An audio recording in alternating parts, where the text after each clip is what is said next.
एक मशहूर water of Nepal magic आपने देखिए जरा जादूगर साहब की मैजिक कर रहे हैं।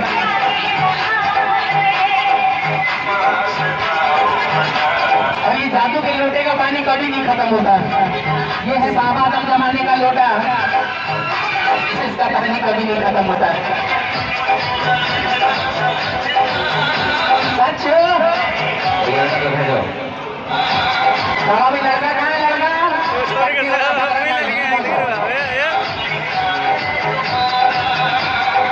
अब जादूगर साहब एक जिंदा लड़की की गर्दन को काटेंगे। बाप रे, ये जादूगर लगता है, खतरनाक है जादूगर साहब।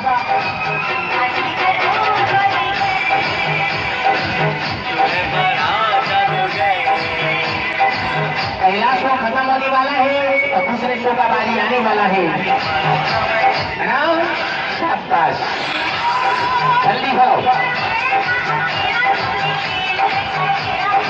अरे माता भीम देखो, सामने जादूगर साहब एक जिंदा लड़की की गर्दन को काट रहे हैं।